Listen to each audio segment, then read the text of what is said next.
এই দুর্গাপুজোতে পুরুলিয়া থেকে বাড়ি ফেরার আগে পরিবারের সদস্যদের জন্য এবং বেশ কিছু প্রিয় মানুষদের জন্য বানিয়েছিলাম একেবারেই ঝরঝরে কেশরি পোলাও, এবং তার সাথে ছিল চিকেন কষা।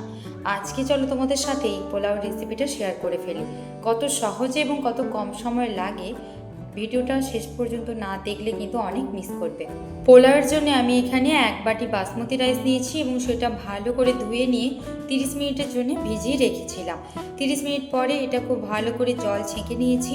এখন একটি কড়াইয়ের মধ্যে অ্যাড করছি 1 টেবিল স্পুন ঘি। তোমরা এখানে 1 টেবিল স্পুনের জায়গায় 2 টেবিল স্পুন ঘিও নিতে পারো। এরপর ঘিয়ের মধ্যে দিলাম বেশ কিছু গোটা গরম মশলা, যেমন কয়েকটি এলাচ, লবঙ্গ এবং একটি কাঠচকলা। গরম মশলাগুলো একটু ভাজা ভাজা করে নিলাম। তারপরের মধ্যে অ্যাড করছি মুঠোখানে কাজু বাদাম। কাজু বাদামটা লালচে ব্রাউন করে কিন্তু এখানে ভেজে নিতে হবে। খুব সুন্দর একটা কালারও কিন্তু পোলাওর ওপর দেখতে বেশ ভালো লাগবে। কাজু বাদামটা লালচে ব্রাউন করে ভাজা হয়ে গেছে। এখন এটার মধ্যে আমি অ্যাড করছি মুঠোখানে কিশমিশ। কিশমিশটা একটু ধুয়ে নিয়েছি।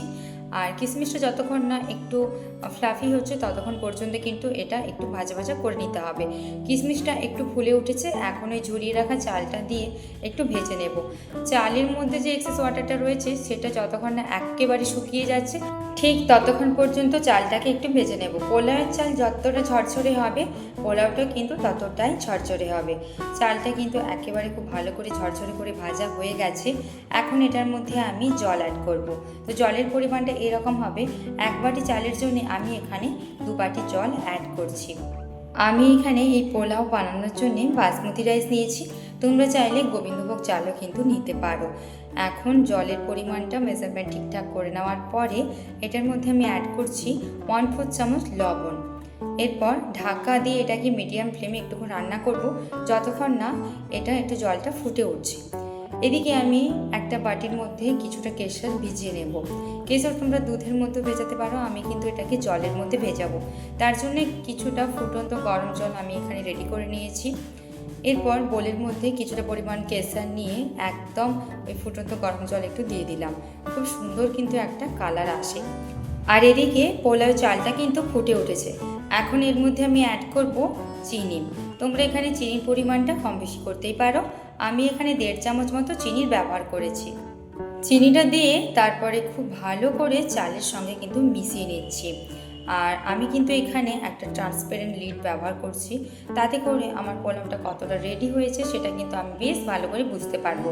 আর তা যদি না হয়, ট্রান্সপারেন্ট লিডের জায়গায় তোমরা নর্মাল যে কোনো লিড ব্যবহার করতেই পারো। তবে মোটামুটি 30 মিনিট টাইম লাগে পোলাওটা একেবারে রেডি হতে। এদিকে একদম লো টু মিডিয়াম ফ্লেমে আমি কিন্তু পোলাওটা রান্না করে নিয়েছি। এখন গ্যাসের ফ্লেমটা বন্ধ করে দিয়েছি। পোলাওটা কিন্তু একেবারে রেডি হয়ে গেছে।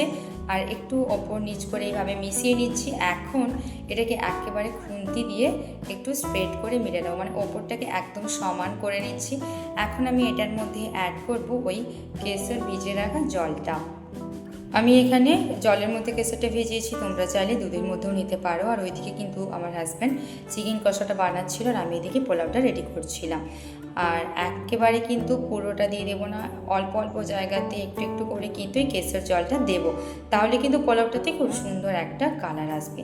একেবারে কিন্তু হলুদ কালার চাই না, একটু সাদা একটু হলদে, এটাই হচ্ছে এই পোলাওটার অ্যাকচুয়াল কালার। এবং দেখতে যতটা সুন্দর হয় খেতেও কিন্তু ঠিক ততটাই সুন্দর হয়। আর অবশ্যই গ্যাসের ফ্লেমটা বন্ধ করে কিন্তু এই কেশরটা তোমরা অ্যাড করবে, নাহলে কিন্তু নিচের চালটা কিন্তু অতিরিক্ত পুড়ে যাবে। আর এখন গ্যাসের ফ্লেমটা অন করে দিয়েছি আর লো ফ্লেমেই কিন্তু রয়েছে। আর আবার লিডটা ঢাকা দিয়ে নিয়েছি। একেবারে কিন্তু আমার পোলাওটা রেডি হয়ে গেছে। 10 মিনিটের জন্য এইভাবে রেখে দিয়েছিলাম আর গ্যাসের ফ্লেমটা বন্ধ করে নিয়েছি। আর একটু ওপর নিচে করে এবারে পোলাওটা মিক্স করে নিয়েছি। দেখো কত সহজেই এই জর্দা পোলাও অথবা কেশরি পোলাও কিন্তু রেডি হয়ে গেছে। আর পুজোতে কিন্তু আসলে এই রেসিপিটা তোমাদের সঙ্গে শেয়ার করার পরিকল্পনা ছিল, কিন্তু কোনোভাবেই আমি এডিট করে উঠতে পারিনি। তো সামনেই এখন অনেক ওকেশান রয়েছে, তোমরা যে কোনো ওকেশানে কিন্তু এই পোলাওটা বানিয়ে নিতে পারো। আর চিকেন কষা কিংবা পনির কিংবা নিরামিষ আলুদম যে কোনো কিছুর সঙ্গে কিন্তু এটা খাওয়া যেতে পারে। তো যদি ভিডিওটা ভালো লাগে তাহলে অবশ্যই এইভাবে একবার বানিয়ে দেখো এবং খেতে কেমন হয়েছে আমাকে কমেন্ট করে জানিও। আর দুর্গাপুজো শেষ, সকলকে জানাই বিজয়ার প্রীতি ও শুভেচ্ছা। মা দুর্গার আশীর্বাদে সকলের জীবন সুখ সমৃদ্ধি এবং আনন্দে ভরে উঠুক। সকলেই ভালো থাকুন, সুস্থ থাকুন। আবারও ফিরে আসছি খুব শিগগিরই নতুন একটা রেসিপি নিয়ে।